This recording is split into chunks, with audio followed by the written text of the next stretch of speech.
اللہ الحمد للہ رب العالمین والصلاة والسلام علی رسولہ الکریم فاعوذ باللہ من الشیطان الرجیم بسم اللہ الرحمن الرحیم۔ سامعین السلام علیکم ورحمۃ اللہ وبرکاتہ۔ سیرت صحابیات کے سلسلے کو جاری رکھتے ہوئے انشاءاللہ آج ہم ام المومنین سیدہ ام سلمہ رضی اللہ عنہا کے بارے میں علم حاصل کریں گی۔ سیدہ ام سلمہ رضی اللہ عنہا کا نام ہند بنت ابی امیہ تھا۔ یہ وہ جلیل القدر صحابیات میں شامل ہیں جنہیں پہل ہجرت کرنے کی سعادت حاصل ہوئی تھی۔ کہاں پر؟ حبشہ کی طرف، پھر مدینے کی طرف بھی دو ہجرتیں کی انہوں نے۔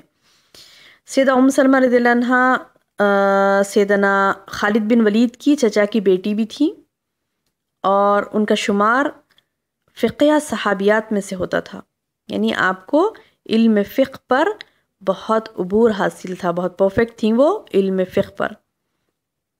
اور ام سلمہ کی والدہ کا نام کیا تھا؟ عاتقہ بنت عامر تھا۔ یہ بنو فراز قبیلے سے تھیں۔ سیدہ ام سلمہ رضی اللہ عنہا کے پہلے خاوند کا نام عبداللہ بن ابو الاسد تھا۔ عبداللہ تھا اور انہیں بھی 2 ہجرتیں کرنے کا اعزاز حاصل ہوا تھا۔ ان کی والدہ کا نام برہ بنت عبد المطلب تھا۔ کن کی والدہ؟ ام سلمہ کے پہلے خاوند عبداللہ بن عبد الاسد کی والدہ کا نام برہ تھا، برہ بنت عبد المطلب بن ہاشم۔ یہ کون تھی؟ یہ نبی کریم صلی اللہ علیہ وسلم کی پھوپھی بھی تھی۔ اور ابو سلمہ نے ابو لہب کی جو لونڈی تھی سویبہ، ان کا دودھ پیا تھا، تو سویبہ کا دودھ نبی کریم صلی اللہ علیہ وسلم نے بھی پیا تھا، تو لہٰذا یہ کیا ہوئے؟ ابو سلمہ رسول اللہ صلی اللہ علیہ وسلم کے رضاعی بھائی بھی ہوئے تھے۔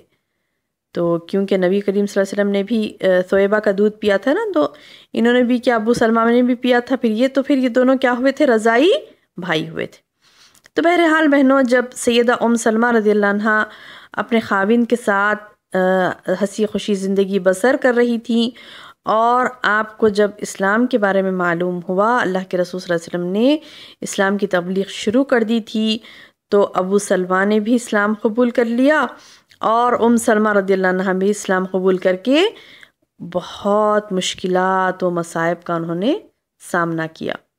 کس نے؟ ابو سلمہ اور ام سلمہ نے۔ تو بہرحال انہوں نے دین کے خاطر وطن کو چھوڑا، خاندان، مال، دولت سب کچھ چھوڑ دیا۔ دوران ہجرت ان کو بیٹا پیدا ہوا جن کا نام کیا رکھا گیا؟ سلمہ۔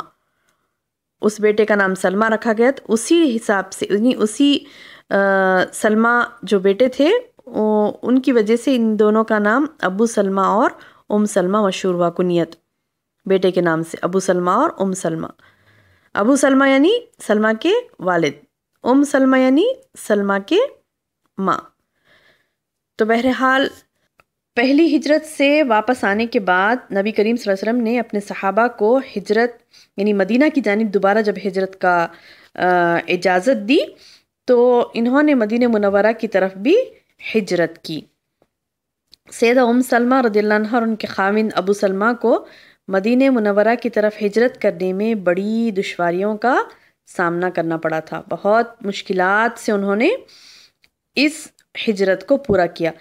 یہ کیسی درد بھری داستان ہے، اس کے تعلق سے آئیے ہم ام سلمہ رضی اللہ عنہا کے زبانی ہی دیکھتے ہیں کہ جیسے ام سلمہ رضی اللہ عنہا خود فرماتی ہے، طویل حدیث ہے، اس کو میں مختصراً آپ کو بیان کرتی ہوں کہ ام سلمہ رضی اللہ عنہا فرماتی ہیں جب ابو سلمہ نے مدینے کی طرف روانگی کی نیت کر لی تو اپنے اونٹ کو تیار کیا، مجھے اور میرے بیٹے سلمہ کو اونٹ پر سوار کیا، پھر اونٹ کی نکیل پکڑتے ہوئے روانہ ہو گئے۔ مدینے کی طرف روانہ ہو رہے تھے کہ جب بنو مغیرہ کے آدمیوں نے دیکھا تو وہ ان کی راہ میں آ کر کھڑے ہو گئے اور کہنے لگے، یہ کیا مذاق بنا رکھا ہے؟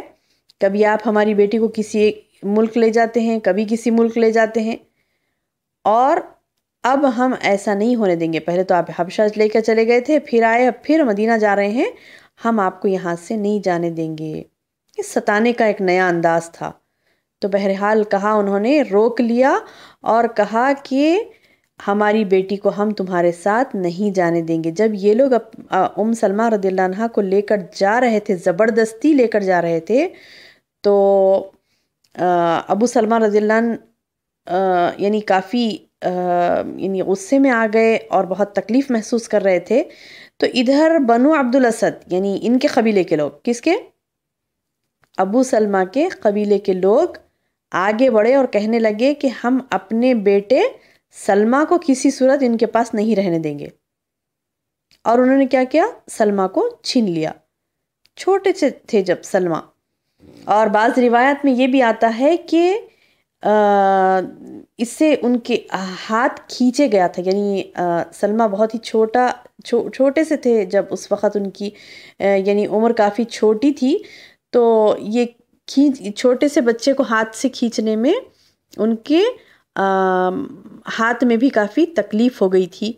تو یہ کیسا منظر تھا بہنوں؟ ام سلمہ رضی اللہ عنہ فرماتی ہیں کہ یہ صورتحال ہو گئی تھی کہ ابو سلمہ ہجرت کر کے مدینے کی طرف نکل پڑے اور ام سلمہ اپنے رشتہ داروں کے پاس یعنی اپنے قبیلے کے پاس تھی، اور ادھر ان کے بیٹے سلمہ ان کے خاوند کے قبیلے والے افراد اپنے ساتھ ان کو لے کر چلے گئے تھے سلمہ کو.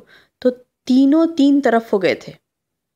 ابو سلمہ مدینے کی طرف، ام سلمہ بنو یعنی قبیلے بنو مغیرہ جو ان کا قبیلہ تھا وہ قبیلے والے ان کو لے کر گئے، اور سلمہ کو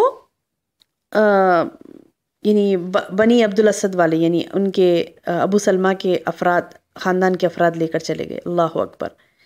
تو ام سلمہ فرماتی ہیں کہ اس طرح میرے اور میرے خاوند اور میرے بیٹے کے درمیان جدائی ڈال دی گئی. میں ہر روز صبح کے وقت اپنے گھر سے نکلتی اور اس جگہ پر آ کر بیٹھ جاتی جہاں ہماری جدائی ڈال دی گئی تھی.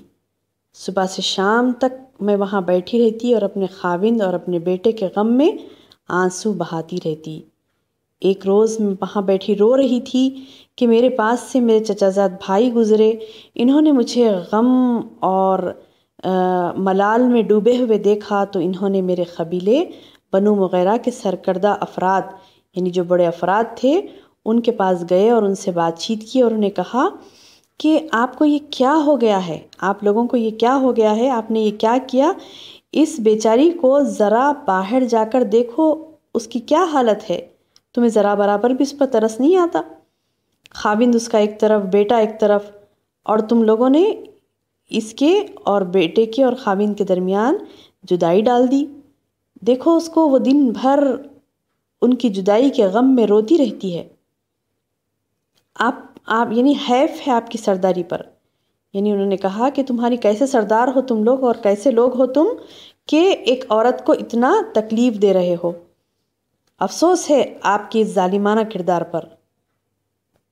تو اس طرح کے الفاظ کہہ کر وہ چچا زاد بھائی نے ان لوگوں کو خوب جھنجھوڑا. تو ام سلمہ رضی اللہ عنہ فرماتی ہے کہ وہ لوگ جب اتنا جھنجھوڑا گیا ان کو تو وہ لوگ میرے پاس آئے اور کہنے لگے یہ لو اپنا بیٹا، اور ہماری طرف سے آپ کو اجازت ہے کہ آپ اپنے خاوند کے پاس جا سکتی ہیں. سبحان اللہ. یہ سن کر وہ بہت خوش ہوئیں ام سلمہ، اور خوشی سے جھوم اٹھی، اور انہوں نے اونٹ کو سواری کے لیے تیار کیا اور اپنے بیٹے کو گود میں لیا. اونٹ پر سوار ہوئیں اور اپنے خاوند کے پاس جانے کے لیے مدینے کی طرف روانہ ہو گئیں. سبحان اللہ. پھر کیسے گزرتا ہے ان کا سفر، کون ان کے ساتھ جاتے ہیں، اور وہ کیسے اپنے خاوند تک پہنچتی ہیں، انشاءاللہ اگلے درس میں ہم اس کی تفصیلات دیکھتے ہیں. اللہ تعالیٰ سے دعا ہے کہ اللہ تعالیٰ ہمیں اللہ کے ان خاص بندیوں کے بارے میں علم حاصل کرنے کی توفیق عطا فرمائے. آمین یا رب العالمین. السلام علیکم ورحمۃ اللہ وبرکاتہ.